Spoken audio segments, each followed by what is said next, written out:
This channel does not promote any violent, harmful, or illegal activities. All content provided by this channel is meant for an educational purpose only. আর একটু আগেই আপনাদের সামনে যে তিলজলার গুলিকাণ্ডের কথা তুলে ধরছিলাম, সেই গুলিকাণ্ডে শুট আউটের ঘটনায় মূল অভিযুক্ত বাবা ছেলে অভিযুক্তকে গ্রেফতার করা হয়েছে, বাকি সঙ্গীরাও গ্রেফতার হোক এই দাবিতে এই দাবি করছেন গুলিতে জখম যুবকের পরিবার। অভিযুক্তের সঙ্গীরা এসে অভিযোগ তোলার জন্য ভয় দেখাচ্ছে বলেও আবার অভিযোগ করা হচ্ছে।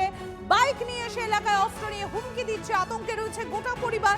জনবহুল রাস্তায় আপনারা জানেন এই ধরনের গুলি চলার ঘটনা ঘটলে স্বাভাবিকভাবেই আতঙ্কিত হয়ে পড়েন স্থানীয় বাসিন্দারা।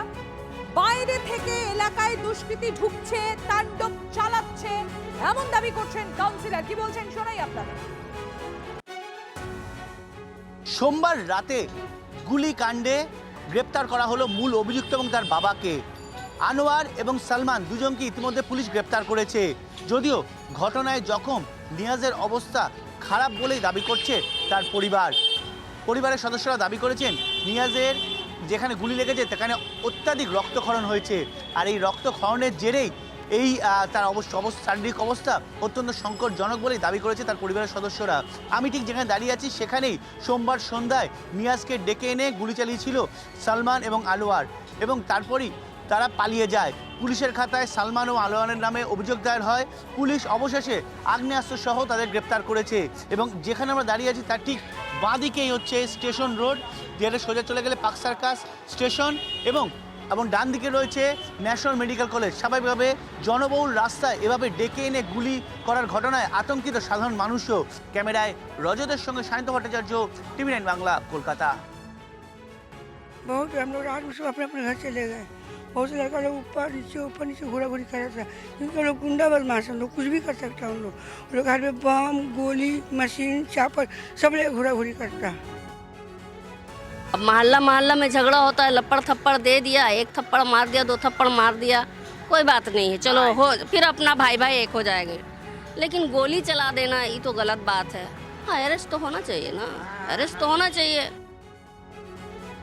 আমি কাউন্সিলর আছি ঠিকই, কিন্তু এই তুমি দাঁড়াপাড়া বলো, তিলজলা বলো, বুঝেছো, এখানে কিছু লোক আছে এরকম, কিন্তু তারা আমার সাথে থাকে না, আমার এদের সঙ্গে কোনো সম্পর্কই নেই, কোনো সম্পর্ক নেই। আমার মানুষের কাজ করার কর্তব্য, আমি মানুষের জন্য কাজ করি। আমার এইসব কোথায় দুষ্কৃতি কোথায় কি করে আমি জানি না। গুলি চলেছে, আতঙ্কিত বলবো কারণ আমি জানো এরা সবাই জানে ভাই, এই এলাকার লোক সবাই জানে যে কে কিরকম, কিভাবে যে এরা মানুষকে মানে কিছু কিছু মানুষ আছে এরা এই ধরনেরই কাজ করে বেড়ায়, কিছু কিছু মানুষ আছে এরা এই ধরনেরই কাজ করে বেড়ায়। আর এরা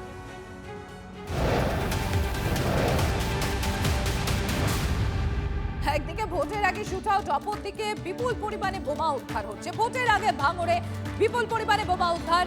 বানিয়ারা গ্রাম থেকে উদ্ধার বোমা। শামীম খান নামে এক আইএসএফ কর্মীর বাড়ি থেকে 28টা তাজা বোমা আর আগ্নেয়াস্ত্র উদ্ধার।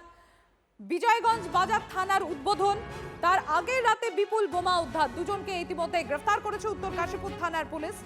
বিধায়ক নওশাদ সিদ্দিকীর মদতে ভাঙড়ে বোমা মজুত করা হচ্ছে, এমনই অভিযোগ তৃণমূল নেতা তথা তৃণমূল কংগ্রেসের বিধায়ক শওকত মোল্লার। আমরা বারে বলে আসছিলাম যে নওশাদ সিদ্দিকী এখানে একটা বোমা শিল্প তৈরি করেছে, যার ফলে আমাদের গাড়ির কনভয়ে আক্রমণ হচ্ছে।